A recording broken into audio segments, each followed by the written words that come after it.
In the previous video, we discovered that the last scholar before his death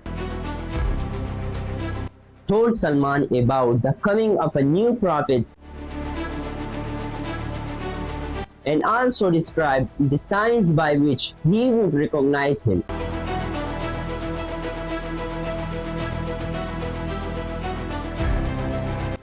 After saying this, that scholar died. Salman packed his luggage and started planning to go to Arabia. Soon he saw an Arab caravan. He told them, "If you take me to Arabia, I'll give you my cows and goats." They agreed, but when they reached Arabia, those people betrayed him and sold him as a slave in the market. A Jewish man bought him and took him to his home. Salman's dreams were broken. But when he saw his new city, he was surprised. It had many date trees and was between the two volcanic hills. The city's name was Medina. Salman started looking everywhere for the prophet, but he would not find him, so he waited in his Jewish master's home. One day, while working in the garden, Salman was on the tree and his master was below. Suddenly, another Jew came angrily and said, "The people of Medina have gone crazy. They are following a man who says he is a prophet. He just arrived from Mecca." When Salman heard this, he became so excited that he almost fell from the tree. He came down quickly and asked that man about it. His master got angry, hit him, and said, "You are a slave. What do you have to do with this?" Salman realized that this must be the prophet he had been searching for, but he wanted to check signs. A few days later, Salman went to the Prophet Muhammad with some food and said, "I hear you are a good man and have poor followers, so I bought this charity for you." The Prophet told his companions to eat it, but didn't eat himself. Salman thought that's the first sign. Later, Salman bought more food and said, "This time it is a gift, not charity." The Prophet and his companions ate it together. Salman thought that's the second sign.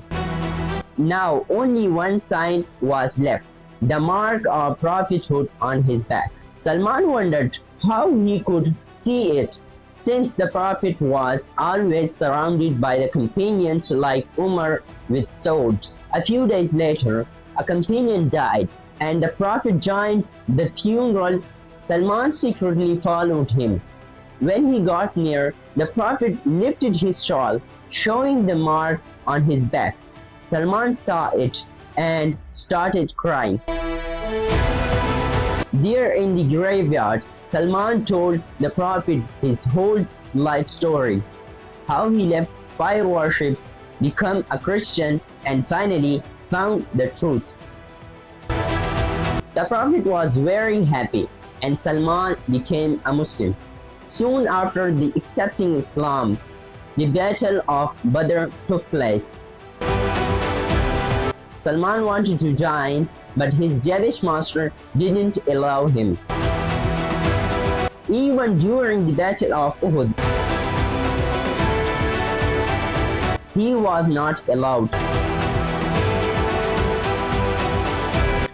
Later, the Prophet told him, "Go and ask your master the price of your freedom."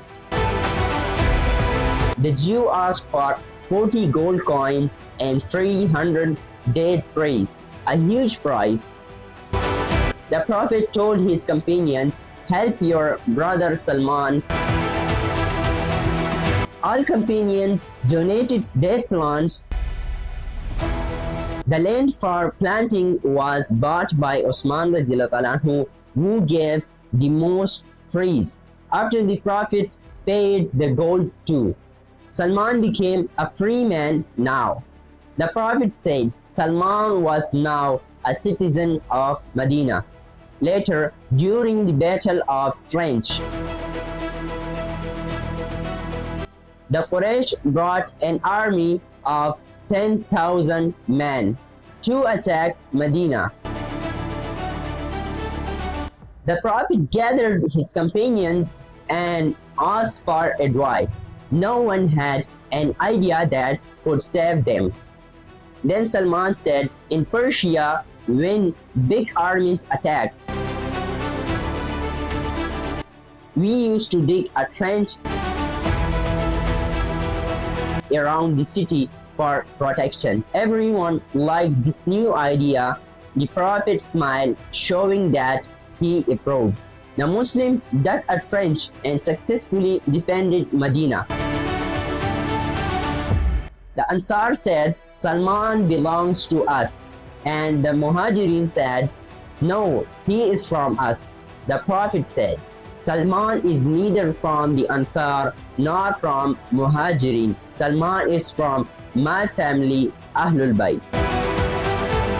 This made Salman very happy from being a slave to becoming part of the Prophet's family. Later, the Prophet made Salman the brother of Abu Darda radiallahu ta'ala anhu. Abu Darda spent most of his time praying and fasting, and his wife complained to Salman. Salman advised Abu Darda to balance his life, saying, your body has rights over you, your wife has rights over you, and your Lord has rights over you. When Abu Darda told this to the Prophet said, Salman has spoken the truth. Because of his wisdom, Ali radiallahu anhu called Salman the wise Luqman of that time. The Prophet also made him one of his close advisors. When the Prophet sent letters to the king of the world, the letter of the Persian king Khusro was written by Salman himself. He was also the first to start translating the Quran into Persian. The Salman stayed close to the Prophet until his death.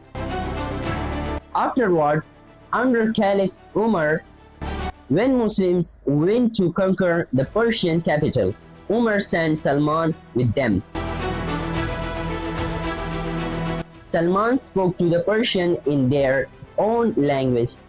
If you accept Islam, Muslims will honor you just as they honor me. In Islam, respect is not by color, country, or race, but it's by faith. When they refused, Salman led the army and conquered the Persian capital. Umar made him the governor there with a salary of 5,000 gold coins. But Salman gave all his money to the poor. He didn't even own a house. Even as a governor, he was brave and honest.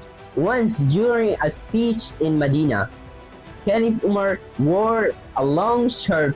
Salman stood up and asked, we all got one cloth from the war spoils, but your height is tall.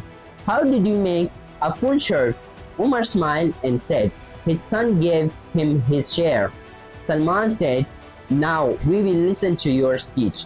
Later, during Caliph Osman's time, Salman became ill in Persia. He told his wife, put some perfume around my bed and open all the doors. Important guests are coming, the angels. Then Salman al-Farsi, who once escaped Persia secretly, passed away there as a Muslim governor, a true hero of Islam. Subscribe.